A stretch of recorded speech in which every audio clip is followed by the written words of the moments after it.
It's a tremendous honour to welcome you to the 2025 Curtin Oration, and it's an even greater honour that tonight's keynote is being delivered by our Prime Minister, Anthony Albanese.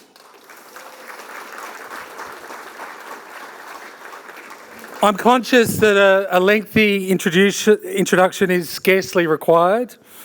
After all, the PM has quite recently etched his name into the history books of Australia in ways that speak for themselves.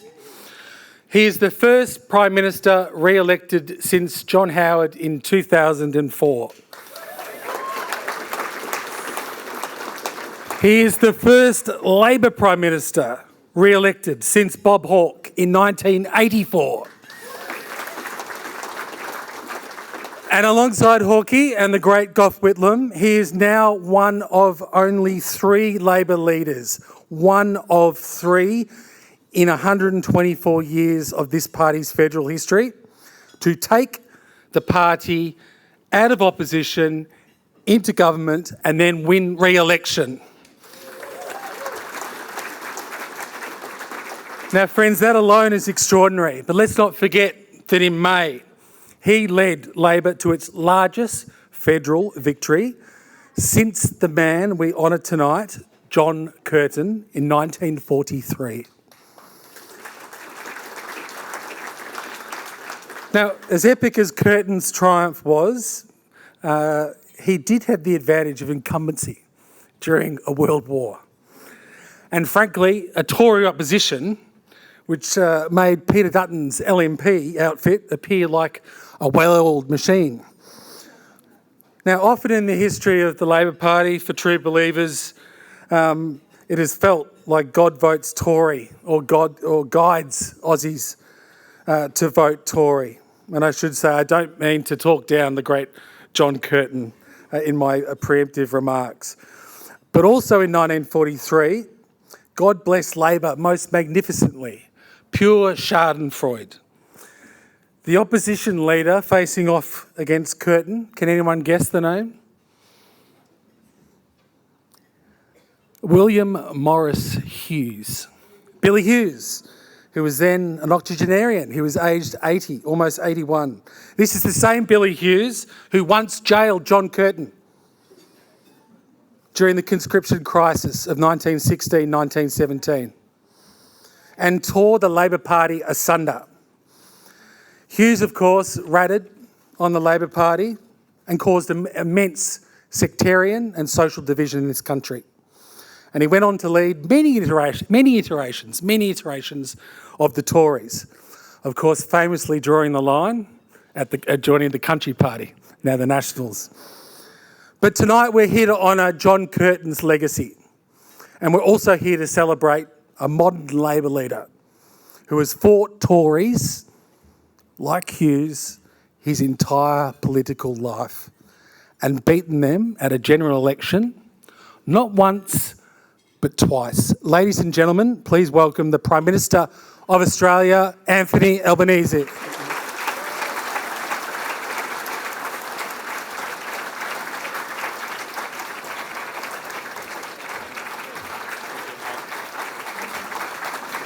Thank you.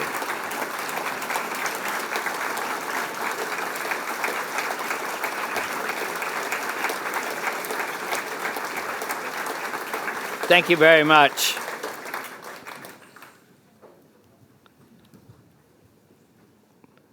I feel like saying, well, that's done and heading off now. But thank you so much for that introduction, Nick, and thank you to everyone here for that very honourable start to what is for me a great honour to give the John Curtin Oration for 2025. And I, of course, begin by acknowledging the traditional owners of the land on which we meet, and I pay my respect to elders past, present and emerging. 80 years ago, Acting Prime Minister Frank Ford rose in the House of Representatives, and he told a still and sombre chamber, "The captain has been stricken in sight of the shore." Through the dark days of conflict, John Curtin had urged the men and women of Australia forward to victory in war, victory for the peace. He would not live to see either, yet no Australian did more to achieve both. It is an honour to be with you tonight to reflect on the extraordinary and enduring achievements of a Labor icon and a great Australian. Through 124 years of our federation and 31 Prime Ministers of Australia, John Curtin stands apart. No leader of our nation has faced a sterner test. No one has known a darker hour. And no Prime Minister has carried more on their shoulders alone. During the collapse of the Menzies and then Fadden governments, John Curtin did not push to seize power. Instead, power came to him. The Parliament and the nation turned to Labor. And within 4 months of being sworn in as Prime Minister, Curtin found himself leading the battle for Australia. Singapore had fallen. Darwin had been bombed. And he was locked in a battle of wills with the British Prime Minister, Winston Churchill, as well as the President of the United States, Franklin Roosevelt. John Curtin, a person so mindful of his flaws and limitations, pushing back against two of the most powerful men in the world and two of the most forceful personalities of 20th century politics. This moment is the core of the Curtin legend. Two divisions of the Australian Imperial Force returning from the Middle East. Curtin wanted those troops for the defence of Australia. Churchill wanted them in Burma, and Roosevelt backed him.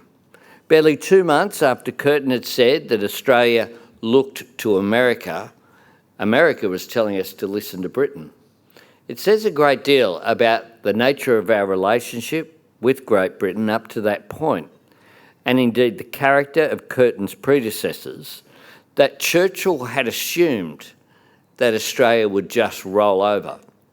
We know this because he had already given orders for the Admiralty ships carrying Australian soldiers to change course and steam to what was then called Rangoon. Diplomatic cables between leaders can be wrapped in all kinds of formalities and flattery. Curtin's message to Churchill on learning this news is a study in the power of plain speaking. Language sanded back so you can see the grain. First, he rebukes Churchill for treating Australia's agreement to the diversion of Australian soldiers, to quote him, merely as a matter of form. And he goes on speaking not just for his party or his government, but for his country. We feel a primary obligation to save Australia. Some historians downplay the military significance of that moment. They argue the threat of invasion was always exaggerated. But consider the counterfactual. If Churchill and FDR had got their way, Australian forces would have arrived in Burma barely a week before it fell to the Japanese. Hundreds, if not thousands, of Australians would have been killed or taken prisoner. It would have been a disaster every bit as crushing to national morale as the fall of Singapore was. Instead, John Curtin prevailed, and he paid for that victory with the hardest and loneliest weeks of his life, knowing those transports, those Australian troops, were out on the Indian Ocean on his orders. This was the solitary burden he bore in his long walks around the base of Mount Ainslie and back and forth in the grounds of the lodge under the moonlight. His mind 1,000 miles away, fearful of the very worst. No one could truly know the weight that he carried in those dark days, but all could see the toll that it took. Even when the 7th Division docked safely in Adelaide, that pattern of mental and physical strain had been set. Today, at the safe distance of 8 decades, the story of the Second World War is set in our memory. The Allied victory over tyranny has, in retrospect, taken on a feel of inevitability. Part of the debt that we owe John Curtin, together with all the men and women who served Australia in that terrible conflict, is to remind ourselves how close history came to taking a very different path. Curtin grasped that, and he never pretended to the people or to himself that dealing with these choices came easily.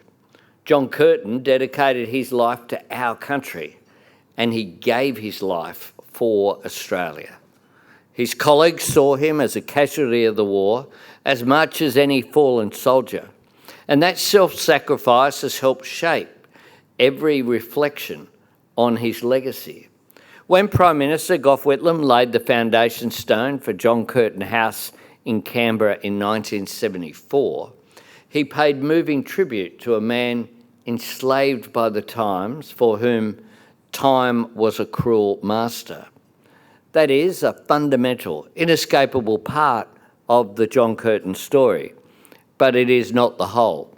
His leadership has earned a bigger place in history than that, and his legacy runs deeper than that for our party and for our country, because Curtin restored in Labor what he revived in Australia: unity and purpose in times of crisis and uncertainty, ambition and cooperation in pursuit of opportunity, and above all, the confidence and determination to think and act for ourselves, to follow our own course and shape our own future. Curtin once said that the greatness of the Australian labour movement lay in the fact that it had never followed the flags of other lands or patterned itself on the movements which originated in other places. This was the country John Curtin was born into, the social laboratory, the workers' paradise, a nation that led the world in creating a fair minimum wage, independently set, a pension when you go old, support if you got sick, protections and respect for the right of workers to organise and bargain and demand better for themselves, and a democracy that was stronger because women could vote in elections and run for Parliament. That spirit of social democratic creativity had ebbed away under Conservative governments. Curtin, together with Chifley, gave it new life and meaning. Curtin empowered Chifley to lead the Department of Reconstruction in 1942. Just think about that, 1942. As John Edwards wrote, Roosevelt remade the US economy before the war, Attlee remade the British economy after the war, Curtin remade the Australian economy during the war, because his vision, even in the darkest hour of conflict, was for a peace worth the winning, a nation that honoured the courage and sacrifice of its citizens with more than monuments and memorials, where the bravery of Australians had won them the right to build a good life for themselves and their families, with new opportunities in education, secure well-paid jobs in manufacturing, affordable medicines through the Pharmaceutical Benefits Scheme, and a society where, to quote that government's housing policy, a home was not only the need but the right of every citizen. I use those same words at our campaign launch in Perth this year, because while our nation has changed beyond the imagining of the Labor generations that have gone before us, respect for the aspirations of the Australian people is still what drives us, and the spirit of progressive patriotism still moves us. We understand that part of what makes this the best country on earth is that all of us share a responsibility and a determination to make it even better and fairer. That is why we are making the biggest ever investment in Medicare, so more Australians than ever before can see a doctor for free. It's why we've made it clear that under our government, the PBS is not up for negotiation. And it's why on Tuesday we built on two great Labor reforms and we brought them together. We lifted superannuation to to 12%. We expanded paid parental leave by a further 2 weeks. And for the first time ever, we are adding superannuation to it. So women who take time away from work to be with their new bub don't pay a penalty in retirement. This is about building an economy and a society that upholds Australian values and values every Australian. That is the Labor way, and it is the Australian way under Labor. Because we do not seek our inspiration overseas, we find it right here in our people. And we carry it with us in the way that we engage with the world.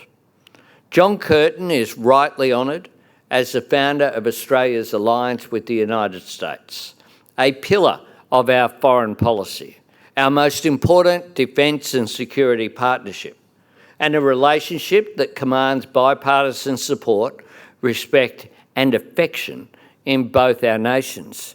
Yet our alliance with the US ought to be remembered as a product of Curtin's leadership in defence and foreign policy, not the extent of it.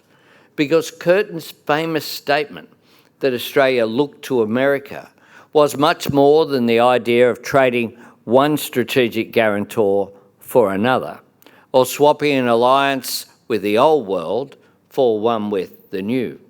It was a recognition that Australia's fate would be decided in our region. It followed the decision Curtin had made in 1941 that Australia would issue its own declaration of war with Japan, speaking for ourselves as a sovereign nation, where Menzies had said that because Britain was at war with Germany, as a result, Australia was also at war. Under Labor, Curtin said Australia was at war because our vital interests are imperilled and because the rights of free people in the whole Pacific are assailed. That's what Curtin recognised. This was a Pacific war. It was its own conflict which demanded its own strategy. Our security could not be outsourced to London or trusted to vague assurances from Britain. We needed an Australian foreign policy anchored in strategic reality, not bound by tradition, dealing with the world as it is, not as we would like it to be. As Paul Keating put it in his John Curtin Memorial Lecture, Curtin began us thinking on our own terms. So we remember Curtin not just because he looked to America. We honour him because he spoke for Australia. For Australia and for Labor, that independence has never meant isolationism. Choosing our own way doesn't mean going it alone. It was the Curtin and Chifley governments that brought Australia into the United Nations, the World Bank and the IMF at the outset. Australia didn't just join the institutions which created the international rules-based order, we helped shape them. Because we did not want the future of our region to rest on what Doc Evatt called a great power peace. Then and now, we championed the rights and role of middle powers and smaller nations. Then and now, we recognise that our region's security depends on collective responsibility. Then and now, we strive for a world where the sovereignty of every nation is respected and the dignity of every individual is upheld. Then and now, Australia backs our words with deeds. 80 years ago, Australia under Chifley was one of the first countries in the world to publicly support the people of Indonesia in their struggle for independence, and part of the first ever UN peacekeeping mission to help secure Indonesian sovereignty. Ever since, Labor governments have understood that Australia's security and our prosperity depend on engaging with our region as ourselves, investing in our capabilities and investing in our relationships. In times of profound change in our region and against the backdrop of global uncertainty, Australia under Labor has always had the courage and imagination to play a constructive and creative role.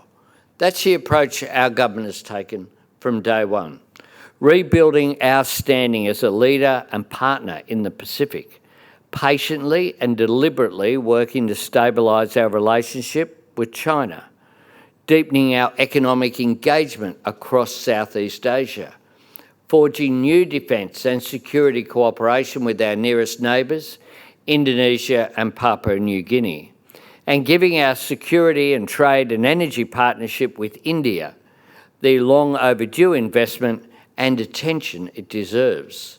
The Australian Labor Party is Australia's oldest and greatest political party, and the movement which gave it life is older still. Anniversaries like this, along with the work of Nick and the John Curtin Research Centre, remind us of the fullness and richness of the story which we are honoured to belong to. Yet the great creative tension of Australian Labor is that while we love our history, we are not hostages to it.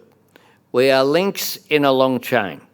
We are not shackled to our past. We draw from it, we build on it, and we learn from it. As a junior member of the Scullin government, Curtin had watched in dismay and frustration as the hopes invested in that Labor government fell victim to events, its ambitions crushed by the Great Depression, its fate sealed by foreign banks and the state premiers. For Curtin, who lost his seat in the landslide defeat that followed, a hard lesson of those years was that Labor could never again allow itself to be seen as ineffectual in times of economic crisis. That's part of what drove Curtin and Chifley to put the Commonwealth at the centre of tax and revenue.